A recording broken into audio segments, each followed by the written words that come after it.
Sasa mimi ninawatolea sadaka wazee wangu.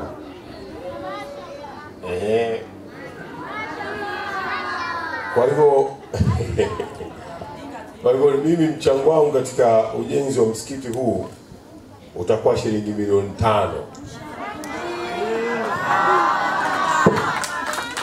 Lakini inshallah taala leo nitakabidhi hapa milioni 2 taslim, alafu hizi 3 zitafuatiliwa ili kusudi nizimalizie awamu kwa awamu. Inshallah taala tutakuwa tumekamilisha lengo letu. Tulikuwa katika jambo la harambee ya kuchangia ujenzi wa msikiti wa mtaa wa Mivinjeni hapa Buguruni, ambapo ndani ya msikiti huu pia kutakuwa na madarasati ya kusomesha watoto wetu wadogo, na mimi nilialikwa na wenyeji kuwa ni mgeni rasmi wa harambee hii. Harambee ilikuwa na kusudio la kukusanya jumla ya fedha milioni 24, ambazo kwa hakika tumefanikiwa. Tumepata milioni 10,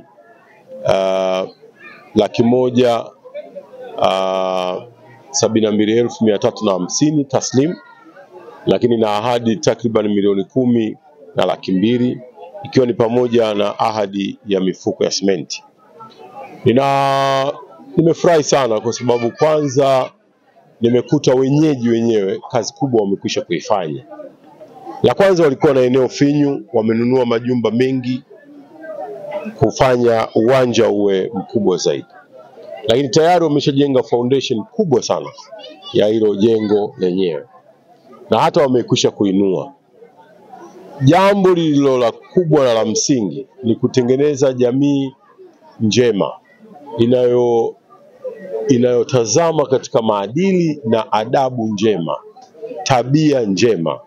Na hili jambo amekuwa akilisisitiza sana hata jemedari na rais wetu Daktari Samia Suluhu Hassan. Kila anapokutana na viongozi wa dini, anapokutana na watu wa jamii mbalimbali, hajawahi kuacha kusisitiza juu ya kutengeneza jamii inayomhofu Mwenyezi Mungu, kwa sababu sisi sote tunamtumainia Mwenyezi Mungu.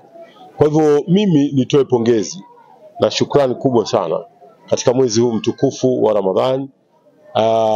Na kwa upande wa Kristo ni wakati wa Kwaresma, tumepata nafasi sisi wengine ya kushirikishwa katika ujenzi wa jamii. Ni jambo kubwa na ni jambo la kheri kubwa sana.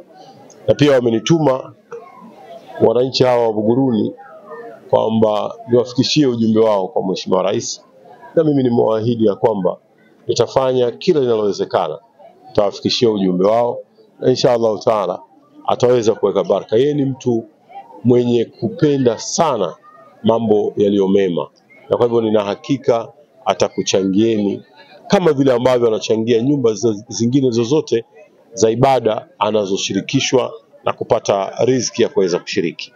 Kwa hivyo msiwe na wasiwasi, na wahimizeni muendelee kushikamana kwenye kujenga jamii iliyo bora, jamii yenye kujali utu, na jamii yenye kuheshimu mmoja na mwingine, awe mkubwa na mdogo.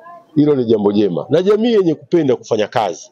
Hapa ninyi leo mmenionyesha dalili ya watu wenye kupenda kufanya kazi, kwa namna ambavyo kila mmoja amechangia toka huko mlikoanza hadi hapa mlikofika. Kwenye hili jambo niwapongezeni sana, na hii ni sadaka endelevu. Ushauri wangu kwa kamati, tutumie mfumo kama walikuwa wanatumia msikiti ule wa Makukula pale wakati tunaanza ujenzi. Maana yake ilifikia mahala kila Ijumaa mtu na bahasha yake anagawiwa. Kwa Ijumaa inofika ile bahasha mtu mwenye 50,000, mwenye 30,000 analeta. Leo kakaangu Lega anakuja, lakini atakapoondoka maana yake kabidi tupambane sisi wenyewe. Tunamwombea rais, tunamwombea wazee wetu waliotangulia, lakini mgeni wetu rasmi na sisi sote tuliohudhuria hapa, kila mmoja humu ana la kwake. Kuna mambo yanatusibu katika maisha yetu, katika ajira, katika mahusiano, katika familia, basi kila mmoja aweke nia yake. Lakini kwa sababu tunajua huu ni mwaka wa uchaguzi, pia tuweke nia Mwenyezi Mungu atupitishe salama kwa kipindi hiki cha uchaguzi, tuingie kwenye uchaguzi kwa amani na utulivu na tumalize kwa amani na utulivu. Mkuu wa chuo cha Kilimanjaro Institute of Technology and Management kilichopo Mwenge, Dar es Salaam na chenye ithibati na usajili wa NACTVET namba REG/ANE/029 anapenda kuwatangazia ofa maalum wahitimu wote wa kidato cha 4 2024 kwa kozi mbalimbali zikiwemo computer application, ICT for beginners, CCTV camera, video production, graphics design pamoja na sales and marketing. Kozi hizi zitaanza tarehe 2 mwezi wa 12 kwa awamu ya kwanza na tarehe 6 mwezi wa 2025 kwa awamu ya pili. Pia muhula mpya wa masomo kwa kozi za IT, hotel management na front office utaanza tarehe 8 January 2025. Kwa maelezo zaidi piga simu namba 0766348652 au 0717816034. KITM, elimu na ujuzi kwa maendeleo ya uchumi.